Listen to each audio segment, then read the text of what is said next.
Welcome back to our channel. Before we dive into yet another fascinating and mysterious stories, I would like to invite you to watch, to like, and subscribe to the channel. Also activate the notification sound.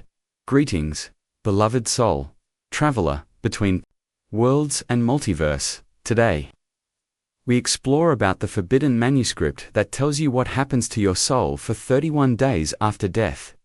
What if you were to stumble upon something hidden, something ancient, perhaps in a forgotten basement, tucked away behind crumbling walls? A book, not just any book, but one whispered about in hushed tones through centuries. A manuscript so potent, so challenging to established beliefs, that legends claim it was burned in public squares, its knowledge deemed too dangerous, too disruptive, because it purportedly describes, with unnerving detail, minute by minute, day by day, what happens to your consciousness, your soul, in the immediate aftermath of your physical heart stopping. A vague concept of life after death, but a specific, structured journey, a 31-day process of transformations, adjustments, and revelation. Chat fundamentally challenge everything you might believe about death, judgment, and the nature of the soul. And here lies the truly arresting part.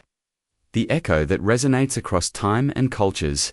Similar descriptions, fragmented pieces of this same alleged journey, appear unexpectedly in diverse, ancient traditions, seemingly unconnected within the funerary texts of Egyptian tombs, guiding pharaohs through the Duat whispers in the intricate cosmologies of Aztec codices, mapping the soul's passage through Mictlan prelals in the symbolic language of alchemical manuscripts, describing transmutation of the soul. And echoes in the Tibetan Book of the Dead, the Bardo Thodol, detailing intermediate states after passing coincidence, shared archetype, or fragments of a universal ancestral knowledge, deliberately obscured or lost over time.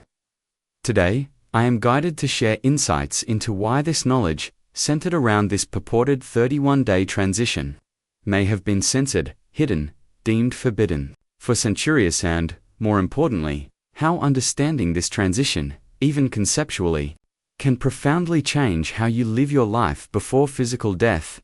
Aravesit can shift your perspective, deepen your awareness, and empower your present moment. This manuscript, the central figure in these legends, remains shrouded in profound mystery. Its true origin, its author, its complete, unadulterated text.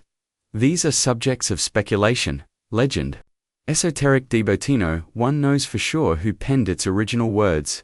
What we possess are fragments, echoes, persistent accounts passed down through hidden lineages, references lost in the torn pages of old monastic diaries, muffled whispers among contemplative orders, but among the few across history who claimed to have glimpsed its contents, a consensus emerges. This book is no ordinary text.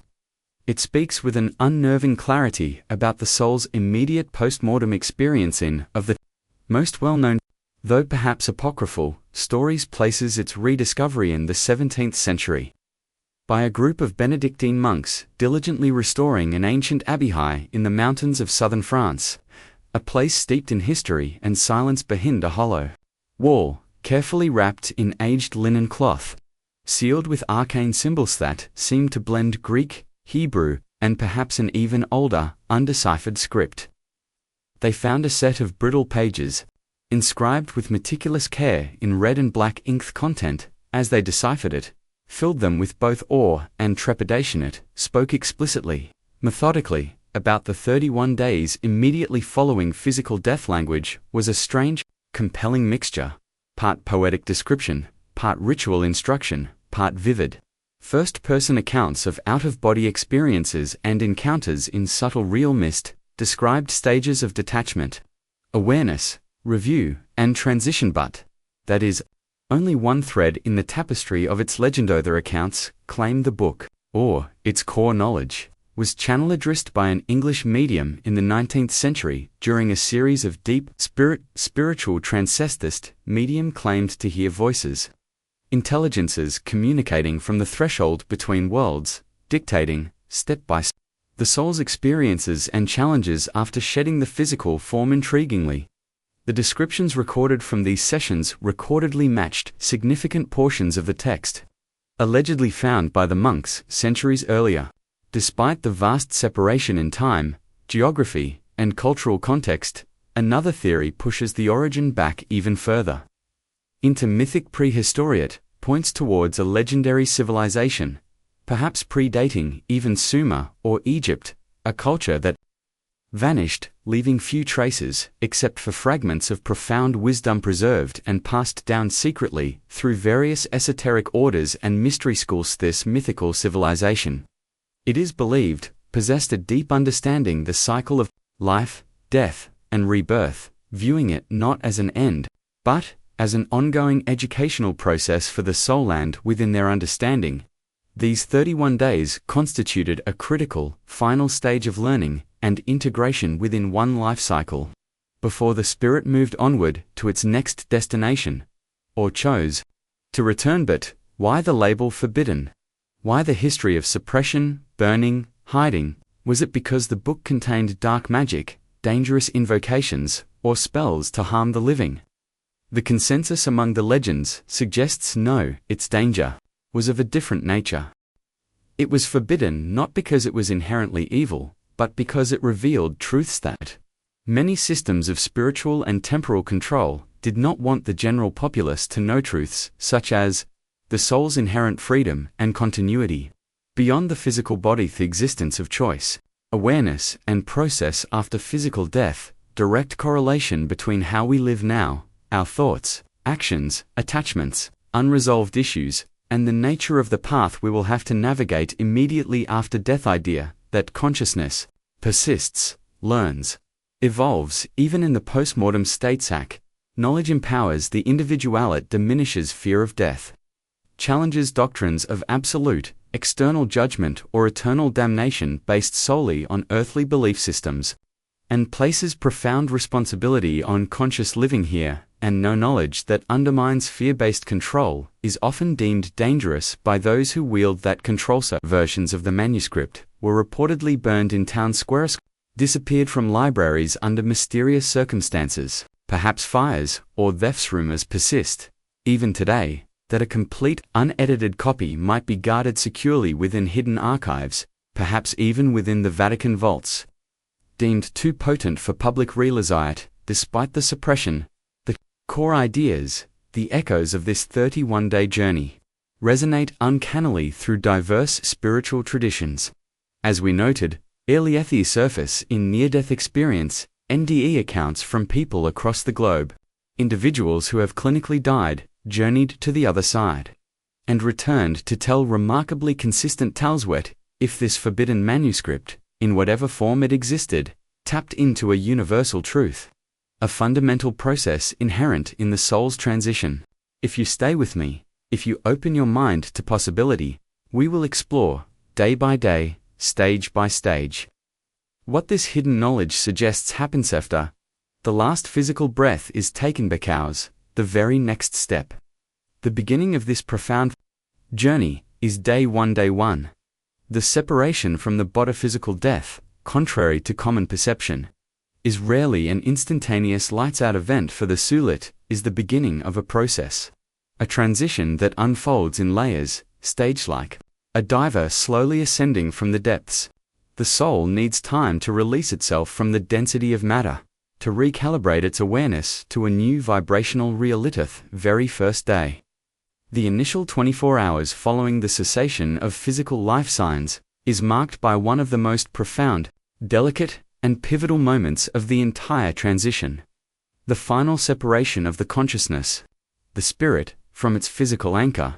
The Bodhisoteric traditions across cultures speak of a connection, often called the silver cord. This is referenced symbolically, even in your Bible. In Ecclesiastes chapter 12, verse 6, describing the process of dying before the silver cord is snapped. Near-death experiencers frequently report seeing such a luminous cord connecting their spirit form to their physical body.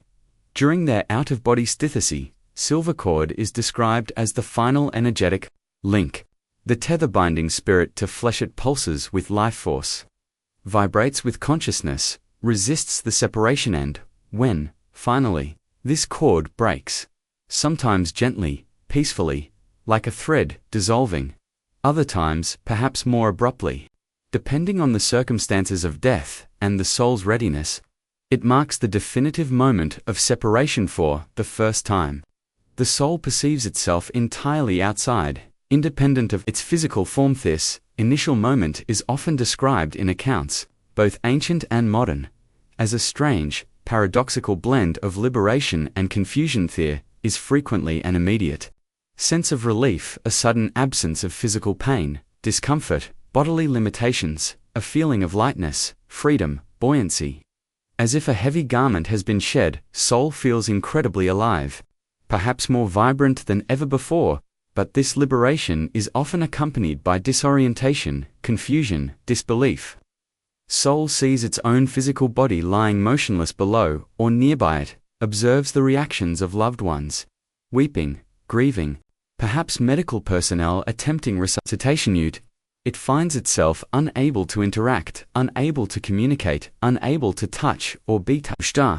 Profound sense of detachment from the physical world it knew begins to set in. A brief state of denial is extremely common during this first day. The spiritual mind, still carrying the fresh imprint, the habitual patterns of physical existence, struggles to grasp the finality of the situation. It remains tied to the idea of being the body. Many souls, in these initial hours, do not immediately realize they have actually deed. They might try desperately to speak to grieving relatives, shouting their reassurances or questions, only to find their cries go unheard. Their presence unnoticed. They might attempt to touch a loved one's shoulder, pick up an object, perform familiar actions, only to find their non-physical hands pass right through solid matter. This can be a moment of profound vulnerability, shock, and dawning realization. Spiritual accounts, including those echoed in the forbidden manuscripts lore, consistently suggest that on this critical first day, the newly departed soul is never truly alone. Even if it doesn't immediately perceive its companions or more spiritual guides, often described as beings of light, guardian angels, or sometimes previously departed loved ones, are said to be present, observing, protecting, offering silent support. They often wait patiently, respectfully, allowing the soul time to adjust, to process the initial shock, until the soul calms down enough to perceive their presence or receive their gentle guidance. The nature of this initial separation can vary greatly depending on the circumstances of death. Death is traumatic, sudden, violent, or met with intense fear and resistance. The process of detachment can be more tense, more difficult. Soul might struggle, fight the separation, cling desperately to the fading physical connection. There might be more intense confusion, fear, or disorientation. However, when death occurs peacefully, naturally, with acceptance, as often seen in cases of old age, where the soul is ready, or among individuals with advanced spiritual practice and detachment, the separation is described as much smoother, more serene. The soul releases the body gently, often with a sense of peace or even quiet joy. In essence, day 1 is the day of fundamental disconnection from the physical realm. It is the moment the soul begins to truly understand its freedom from the limitations of the flesh. But it often doesn't yet comprehend its new state of being or know where to go next. It's a liminal state, a suspension between two worlds. And foot, energetically speaking, still lingers near the familiar earth plane.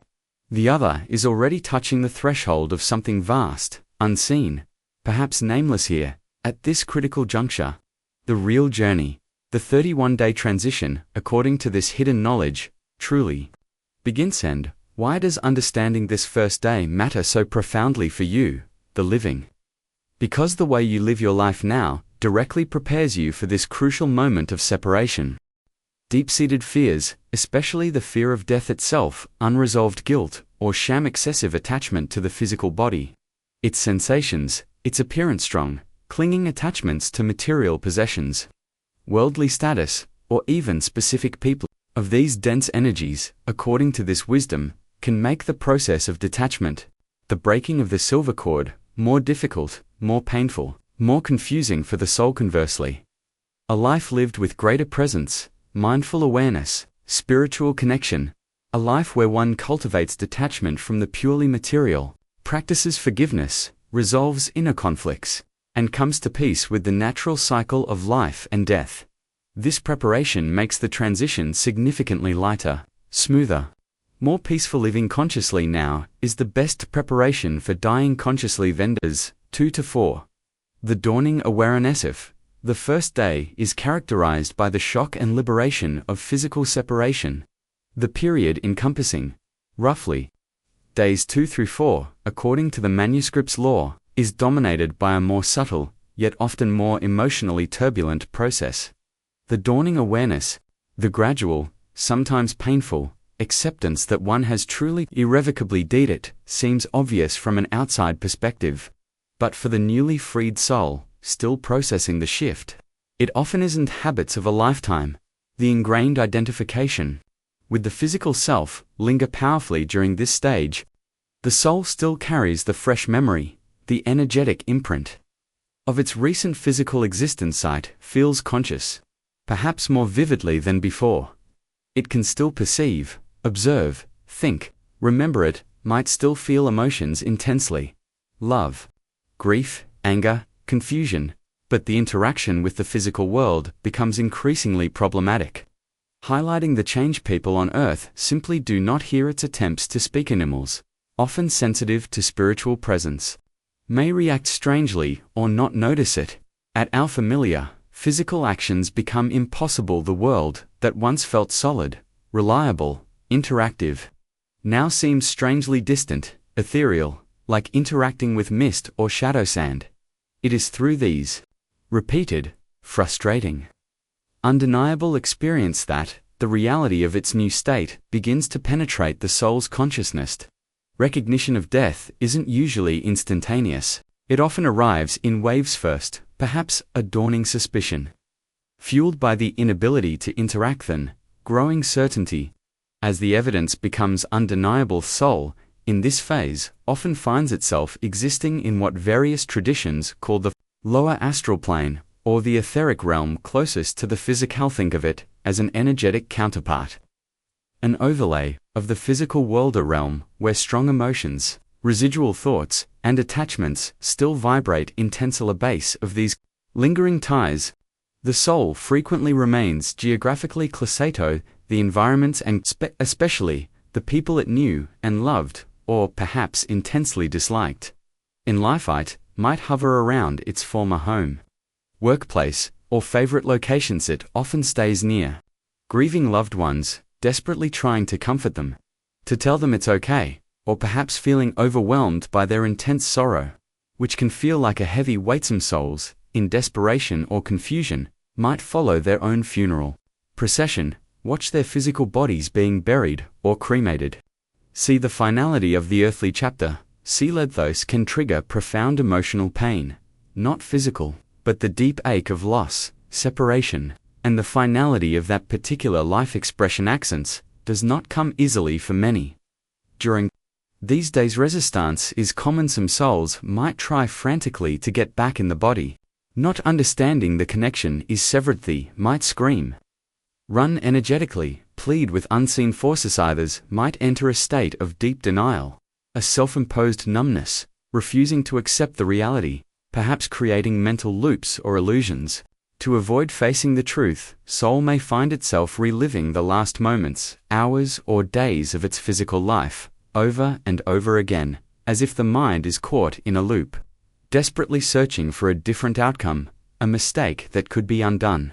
A way back. Duration and intensity of this struggle depend heavily on the soul's level of awareness, its attachments, and the nature of its passing. However, even amidst this potential confusion and emotional turmoil, subtle signs of the next stage often begin to appear. Soul might start to notice presences it couldn't perceive before, leading glimpses of subtle silhouettes in the periphery, shimmering lights in the comforting whispers seeming to come from another dimension. These are often the first conscious perceptions of the spiritual guides, the angelic helpers. The departed loved ones have been patiently waiting for the soul to reach a state of readiness, moment when it is calm enough, open enough, to listen, to receive guidance. They rarely force their presence, respecting the soul's process. waiting for the opportune moment to approach and offer assistance during this critical period, days 2 to 4. The thoughts, prayers, rituals, and loving intentions of the living are said to have a particularly significant impact. According to many traditions echoed in the manuscripts, are positive, loving, releasing thoughts directed towards the departed soul can create bridges of light, energetic pathways between the physical and astral realms. These prayers can help soothe the soul's confusion, ease its grief, and facilitate its awakening to its true state and the presence of its guides. Conversely, excessive, uncontrolled grief, desperate clinging, or negative emotions from the living can, sometimes inadvertently, anchor the soul, making it harder for it to detach and move forward. This is why so many cultures across the world have specific mourning rituals, prayers for the dead, ceremonies lasting for a set period. This aren't just for comforting the living. They are often understood as actively assisting the soul in its crucial post-mortem transition, helping it navigate these initial challenging days of awareness and detachment. So, here we are, 1 days after death. Note and end but a mirror of the life we liveth, truths we ignorate, love we gathereth, pain we carried, and the growth we embraced or resist. Day after death is a reflexiona, peeling back a shedding of layers until what's left is only what is really essence or soulnet, judged but revealed. And that's the terrifying part for some backers. The afterlife isn't punishment, it's understanding tile, complete understanding of who we are, and how we used the time we had, not just what we did, but how deeply we felt, how honestly we loved, how courageously we chose what. This forbidden book reminds us is simply are not a body, you are not just a name, you are not a role or a label, you are eternal movementa story that never truly ends. Some death, it's just another turning pagabit unlike any other chapter. It starts with a question.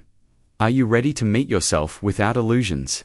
Because that's what these 31 days are, not gates, not tests, but revelations. And if that book is truth and every thought matters, every act ripples, and love, real love, is the only thing you take with you, this is why they burned the book, not because it was evil, but because it was free. Because a soul that knows it has choice, if that soul can't be controlled. You were never meant to be afraid of death. You were meant to prepare for it with every breath, not in fear but in truths. So live with intention, live with depth, let go of what weighs you down, because the journey doesn't begin when you die, it begins now. And the more awake you are in life, with brighter your path after death becomes.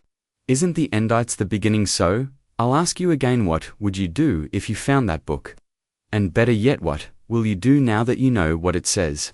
Thank you for walking with Methus. Was not a story, it was a message, a warning, a blessing from the edge of worlds. No. Go live as if you've already seen the other side. Beckers, maybe just maybe you have. Subscribe and turn on all notifications. This is more than a channel, it's a soul trivia space for those ready to rise. You were guided here for a reason, trust that, and now let the attracting begin.